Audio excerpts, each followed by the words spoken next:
እንደምን አላችሁ? እኔ አለው እግዚአብሔር ይመስገን ደህና ነኝ። ዛሬም በጠቃሚና በአዲስ ፕሮግራም በድጋሜ ተገናኘን።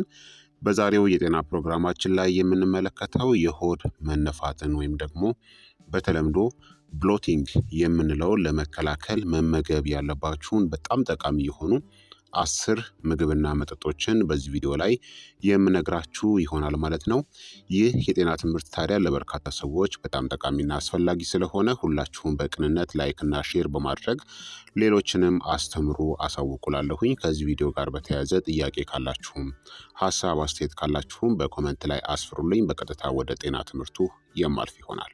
በተለምዶ የሆድ መነፋት ወይም ደግሞ ብሎቲንግ የምንለው በርካቶቻችንን የሚያጠቃ የተለመደ የጤና ችግር ነው ማለት ነው። ምግብ እየበላችሁ ስትጠጡ እናም ስታወሩ አየር በመዋጥ በምግብ መፍጫ ስርዓታችሁ ውስጥ ጋዝ እንዲከማች ያደርጋል። ይህም የሆድ መነፋትን ያስከትላል ማለት ነው። በተለምዶ ብሎቲንግ ወይም ደግሞ የሆድ መነፋት የሚከሰተው ጋዝ በምግብ መፍጫ ስርዓት ውስጥ በሚከማችበት ጊዜ ወይም ደግሞ ድርቀት በሚኖር ጊዜ ይከሰታል። አንዳንድ ምግቦች በሚፈጩበት ጊዜ ጋዝ እንዲፈጠር ያደርጋሉ። ይህም የሆድ መነፋትናም ምቾት ማጣትን ይነሳል ማለት ነው። እንደ የምግብ አለመፈጨት፣ ኢሪቴብል ባውል ሲንድረም ወይም ደግሞ አይቢኤስ፣ የሆድ ድርቀትና የምግብ አለመስማማት ለሆድ መነፋት ዋነኛ አስተዋጽኦ ያደርጋሉ። ከመጠን በላይ መመገብ፣ ቶሎ ቶሎ መመገብ ወይም ደግሞ ከፍተኛ ስብ ወይም ደግሞ ፋይበር የበዛባቸውን ምግቦችን መመገብ የምግብ መፍጫ አካላት ላይ ከመጠን በላይ ጫናን ስለሚፈጥር የሆድ መነፋትን ያስከትላል። ጤናማ ያልሆነ አመጋገብናም ከመጠን በላይ መመገብ የምግብ መፈጨትን ይረብሻልና የሆድ መነፋትን ያስከትላል። እንደ ጭንቀት፣ ውጥረትናም ድብርት ያሉ ስሜታዊ ምክንያቶች የምግብ መፈጨትን ይጎዳሉ እናም ለሆድ መነፋት አስተዋጽኦ ያደርጋሉ። ውጥረት በአንጀት እንቅስቃሴ ላይ ለውጥን ያስከትላል። የአንጀት ባክቴሪያዎችን ስብጥር ይለውጣልና ወደ የምግብ መፈጨት ችግሮችና የሆድ መነፋትን ያስከትላል። አንቲባዮቲኮች፣ የህመም ማስታገሻ መድኃኒቶችና ሰፕሊመንቶች የምግብ መፈጨት ችግሮችንና የሆድ መነፋትንም ያስከትላሉ። እነዚህ መድኃኒቶች የአንጀት ተግባር ላይ ተጽዕኖ ያሳድራሉ እናም በዚህ ምክንያት የሆድ መነፋት ይከሰታል። የሰውነት ከመጠን በላይ ውሃ መያዝ ኢደማ በመባል ይታወቃልና የሆድ መነፋትናም የተለያዩ የሰውነት ክፍሎቻችሁ እንዲያብጥ ያደርጋል። የሆዳችሁን አካባቢ ጨምሮ ማለት ነው። የሆርሞን መዛባትና አመጋገብ አንዳንድ መድኃኒቶች ሰውነታችሁ ከመጠን በላይ ውሃ እንዲያከማች ያደርጋል እናም የሆድ መነፋትን ያስከትላል። የሆድ መነፋት በተለምዶ ጊዜያዊ እናም ጤናማ ሁኔታ ነው። ነገር ግን የሆድ ህመም፣ ተቅማጥናም የሰውነት ክብደት መቀነስ የመሳሰሉ ሌሎች ምልክቶችን የሚያስከትልና ለረጅም ጊዜ የሚቆይናም የማያቋርጥ ወይም ከባድ የሆድ መነፋት ካጋጠማችሁ ሐኪምን ማማከር አለባችሁ። የምትመገቡትን ምግብ መጠን መቀነስ፣ የሆድ መነፋት የሚያስከትሉ ምግቦችን ማስወገድ፣ የሰውነት እርጥበትን መጠበቅ ወይም ደግሞ በቂ ውሃ መጠጣት፣ ጭንቀትን መቆጣጠርና የአካል ብቃት እንቅስቃሴን ማድረግ የሆድ መነፋትን ለመከላከልናም ለማቃለል ይረዳል። አሁን ታዲያ ክቡራትና ክቡራን ተመልካቾቼ የሆድ መነፋትን ለመከላከል መመገብ ያለባችሁ ጠቃሚ የሆኑ 10 ምግብና መጠጦችን እነግራችኋለሁኝ። አንደኛ፣ በቂ ውሃ መጠጣት አለባችሁ። የምግብ መፈጨትን ጤናማ ለማድረግ በቂ የሆነ የውሃ ፈሳሽ መጠጣት አስፈላጊ ነው። ውሃ ምግብን በምግብ መፍጫ ስርዓት ውስጥ ለማንቀሳቀስ ይረዳል። የሆድ ድርቀትን ይከላከላል እናም መደበኛ የአንጀት እንቅስቃሴን ያሻሽላል። ይህም የጋዝ ክምችት እንዳይፈጠርናም በአንጀት ውስጥ መነፋት እንዳይፈጠር ይከላከላል። የሰውነት ድርቀት ሰውነታችን ውሃ እንዲቋጥር ስለሚያደርግ የሆድ መነፋት እናም ፑፊንስ የምንለውን ያስከትላል። የሰውነት እርጥበትን በመጠበቅ ሰውነታችሁ ውሃ እንዳይቋጥር ለመከላከልና የሆድ መነፋትንም ለመቀነስ ይረዳል። ውሃ ከምትመገቡት ምግብ ውስጥ የሚገኙ ንጥረ ነገሮችን ከሰውነታችሁ ለማዋሃድ አስፈላጊ ነው። የሰውነት ድርቀት በሚከሰትበት ጊዜ ሰውነታችሁ የምግብ መፈጨት ችግርና የሆድ መነፋት ያጋጥመዋል። የሰውነት እርጥበትን መጠበቅ ሰውነታችሁ ውጤታማ በሆነ መንገድ እንዲሰራ የሚያስፈልጉትን ንጥረ ነገሮችን በብቃት እንዲያገኝ ይረዳል። ውሃ ከሰውነታችሁ ውስጥ መርዛማ እናም ጎጂ ንጥረ ነገሮችን ለማስወገድ አስፈላጊ ነው። በአግባቡ ውሃ መጠጣት መርዛማ ንጥረ ነገሮችንና ቆሻሻን ከሰውነታችሁ ለማስወገድ ይረዳል። ይህም የሆድ መነፋት የሚከሰትበትን እድልን ይቀንሷልና አጠቃላይ የሰውነታችሁን ጤና ያሻሽሏል። ኤሌክትሮላይት በሰውነታችሁ ውስጥ ያለውን ፈሳሽ ሚዛን ለመቆጣጠር የሚረዱ ማዕድናት ናቸው። የሰውነት ፈሳሽ በሚቀንስበት ጊዜ የኤሌክትሮላይት መጠን አለመመጣጠን፣ የሆድ መነፋትናም ሌሎች ምልክቶችን ያስከትላል። የሰውነት እርጥበትን መጠበቅ ጤናማ የኤሌክትሮላይት መጠንን ለመጠበቅ ይረዳል። ይህም የሆድ መነፋትን ይቀንሳል። የሰውነታችሁን እርጥበት መጠበቅ አጠቃላይ የሰውነታችሁን ጤና ለመጠበቅ አስፈላጊ ነው።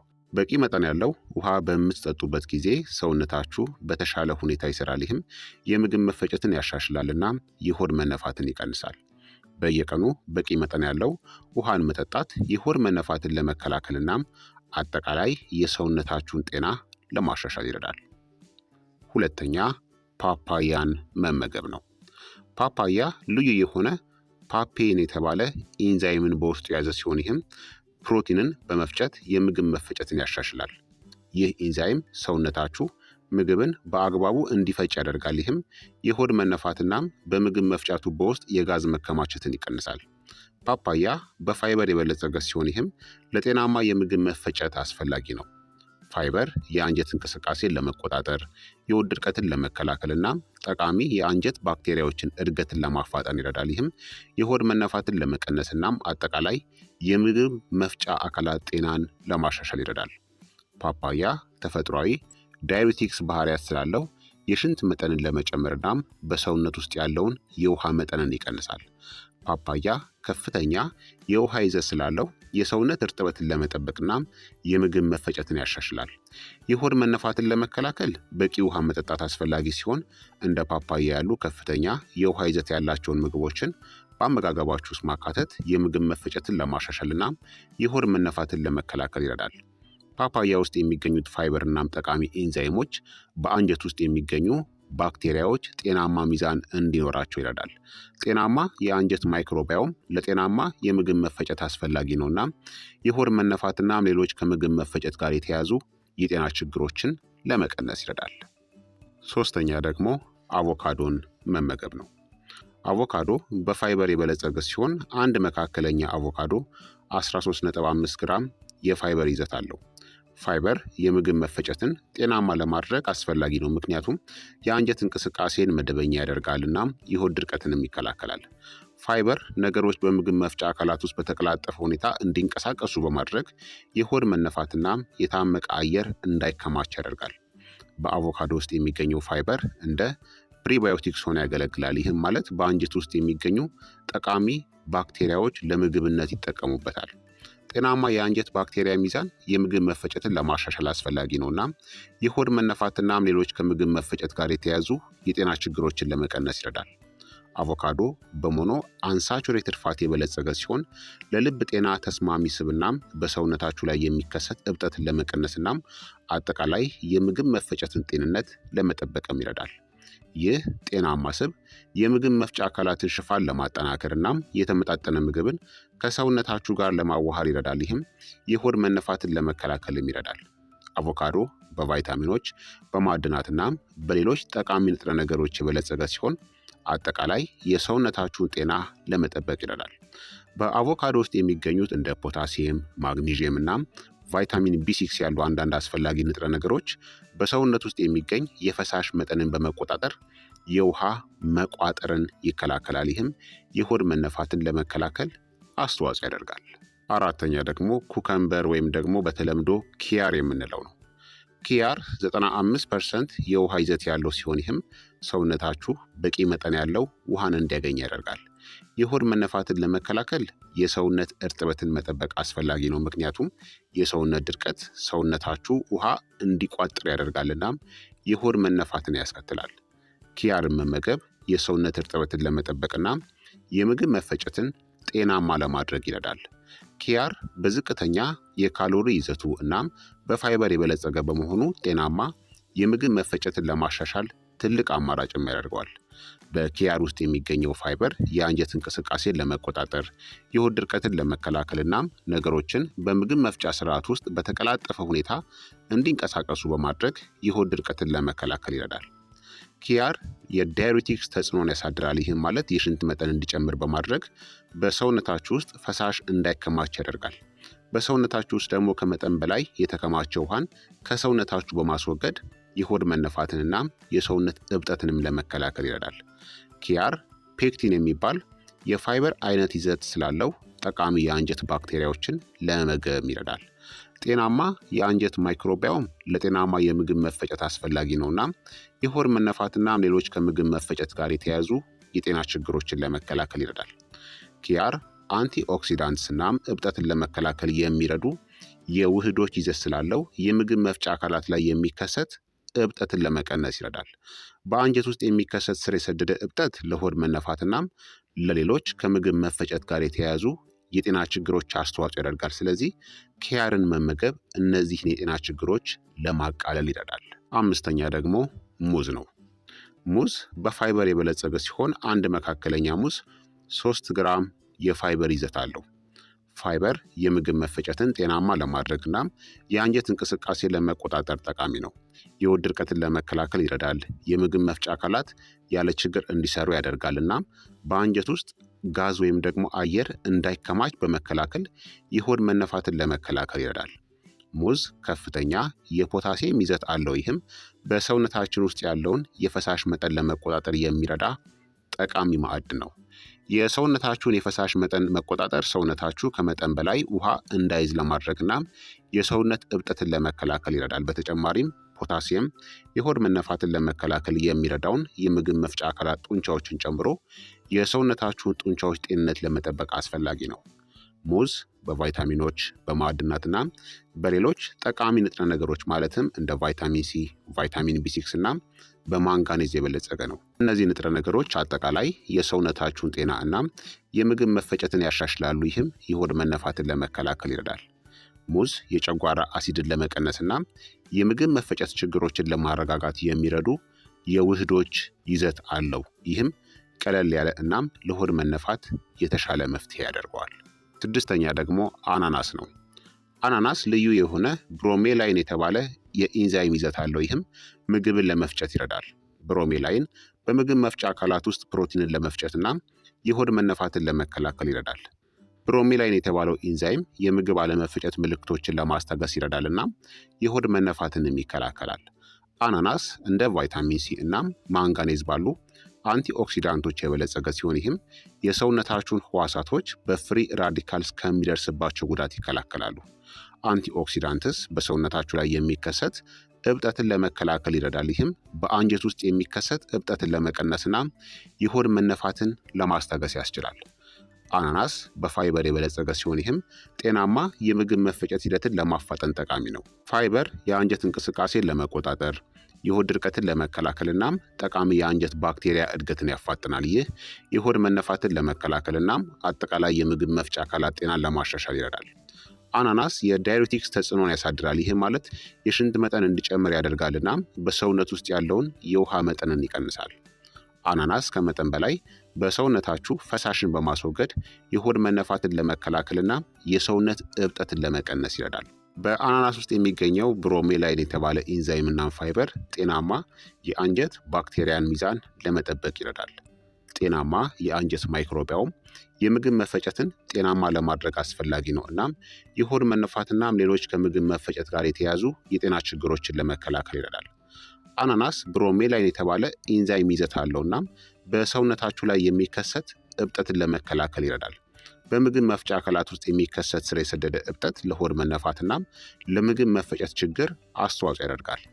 አናናስን መጠቀም በአንጀት ላይ የሚከሰት እብጠትን ለመቀነስና የሆድ መነፋት ምልክቶችን ለማስታገስ ይረዳል።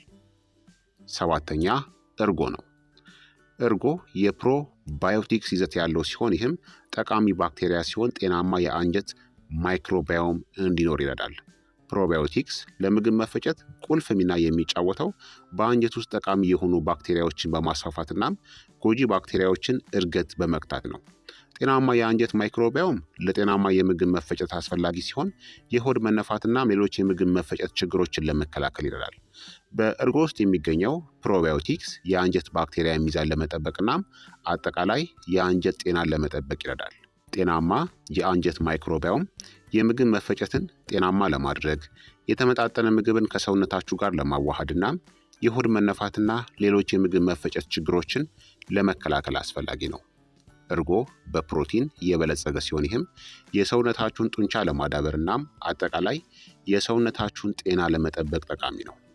ፕሮቲን የመጥገብ ስሜት እንዲሰማችሁ ያደርጋል እናም በምትመገቡበት ወቅት እርካታን ይሰጣችኋል። ይህም ከመጠን በላይ መመገብን ይከላከላል እናም ከመጠን በላይ ምግብ በመመገብ ምክንያት የሚከሰተውን የሆድ መነፋትን ይቀንሳል። እርጎ በቀላሉ የሚፈጭ እናም በብዙ ሰዎች ዘንድ ተስማሚ ነው። ይህም የምግብ መፈጨት ችግር ላለባቸው ሰዎች የተሻለ አማራጭ ያደርገዋል። እርጎ የካልሽየም ይዘት ያለው ሲሆን የአጥንት ጤናን ለመጠበቅ እናም የሰውነታችሁ ጡንቻዎች ተግባር በአግባቡ እንዲያከናውኑ አስፈላጊ ነው። በቂ መጠን ያለው ካልሽየምን መውሰድ የአንጀት ጡንቻ እንዲኮማተር በማድረግ የምግብ መፈጨትን ጤናማ ያደርጋል እናም የሆድ ድርቀትን ይከላከላል። የሆድ ድርቀት ደግሞ የሆድ መነፋት መንስኤዎች ውስጥ ከሆኑ ውስጥ አንዱ ነው። 8ኛ ደግሞ አጃን መመገብ ነው። አጃ የሚሟሟ ፋይበር በተለይም የቤታ ግሉካን ይዘት አለው። የሚሟሟ ፋይበር ለጤናማ የምግብ መፈጨት ሂደት ጠቃሚ ነው። ምክንያቱም የአንጀት እንቅስቃሴን ይቆጣጠራል፣ የሆድ ድርቀትን ይከላከላል፣ እንዲሁም ጠቃሚ የአንጀት ባክቴሪያዎችን እድገትን ያፋጥናል። ይህም ነገሮች በምግብ መፍጫ ስርዓት ውስጥ በተቀላጠፈ ሁኔታ እንዲንቀሳቀሱ በማድረግ የሆድ መነፋትን ይከላከላል። በአጃ ውስጥ ያለው የሚሟሟ ፋይበር እንደ ፕሪባዮቲክስ ሆኖ ያገለግላል። ጠቃሚ የአንጀት ባክቴሪያዎች በምግብነት ይጠቀሙታል። የአንጀት ባክቴሪያ ጤናማ ሚዛን ለጤናማ የምግብ መፈጨት አስፈላጊ ሲሆን የሆድ መነፋትናም ሌሎች የምግብ መፍጫ ችግሮችን ለመከላከልም ይረዳል። አጃ ዝቅተኛ የግላይሲሚክ ኢንዴክስ ስላለው በደም ውስጥ ያለውን የስኳር መጠን ለመቆጣጠርም ይረዳል። የተረጋጋ የደም ስኳር ሰውነታችሁ በቂ ኃይል እንዲኖረው ያደርጋል እናም የኢንሱሊን መጠን መለዋወጥን ለመከላከል ይረዳል። የኢንሱሊን ሆርሞን መጠን መለዋወጥ የሆድ መነፋትናም የምግብ መፈጨት ችግሮችን ያስከትላል። 9ኛ ደግሞ ሴለሪ ነው።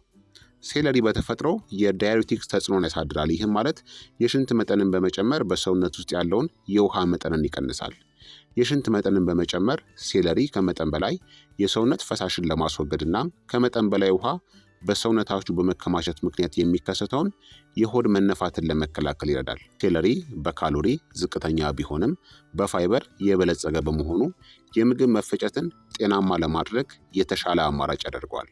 በሴለሪ ውስጥ ያለው ፋይበር የአንጀት እንቅስቃሴን ለመቆጣጠር ይረዳል፣ የሆድ ድርቀትን ይከላከላል፣ የምግብ መፈጨትን ያፋጥናል፣ የሆድ መነፋትንም ለመከላከል ይረዳል። ሴለሪ ለመፈጨት ቀላልናም ለብዙ ሰዎች ተስማሚ ነው። ይህም የምግብ መፈጨት ችግር ላለባቸው ተመራጭ ያደርገዋል። በውስጡ ያለው ከፍተኛ የውሃ ይዘትናም ፋይበር የምግብ መፈጨትን ጤናማ ለማድረግናም የሆድ መነፋትንም ለመከላከል ይረዳል። ሴለሪ እንደ ፖታሲየም እናም ማግኒዥየም ያሉ የኤሌክትሮላይቶች ይዘት አለው። ይህም የሰውነት ፈሳሽ መጠንን ለመቆጣጠር አስፈላጊ ነው። በሰውነታችሁ ውስጥ ጤናማ የኤሌክትሮላይት መጠንን መጠበቅ ሰውነታችሁ ከመጠን በላይ ውሃ እንዲይዝ ለማድረግና የሆድ መነፋትን ለመከላከልም ይረዳል። 10ኛ ደግሞ እርድ ነው። እርድ ኩርኩሚን የተባለ የውህድ ይዘት አለውና በሰውነት ላይ የሚከሰት እብጠትን ይከላከላል። በምግብ መፍጫ አካላት ውስጥ የሚከሰት እብጠት ለሆድ መነፋትና ለምግብ መፈጨት ችግሮች አስተዋጽኦ ያደርጋል። እርድን አዘውትሮ መጠቀም በአንጀት የሚከሰት እብጠትን ለመቀነስና የሆድ መነፋት ምልክቶችን ለማስታገስም ይረዳል።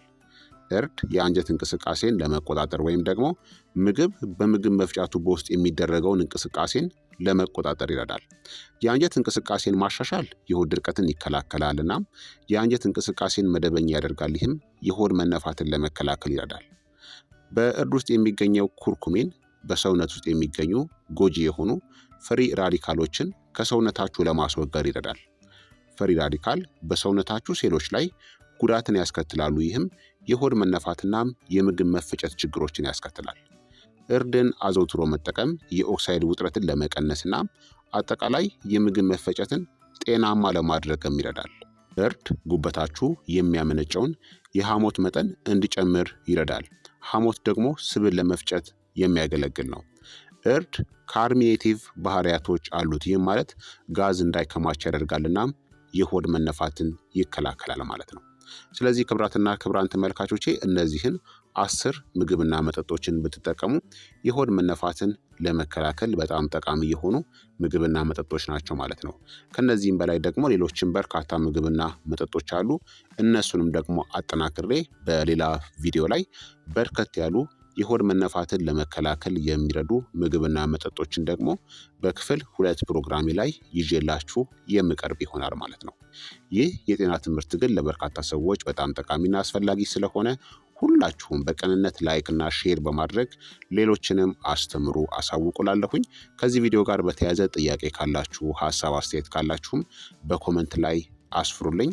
በቀጣይ የጤና ትምህርት እስከምንገናኝ እኔንም እናንተንም ቸር ያቆየን። መልካም ጊዜ፣ መልካም ቆይታ። ቻው ቻው።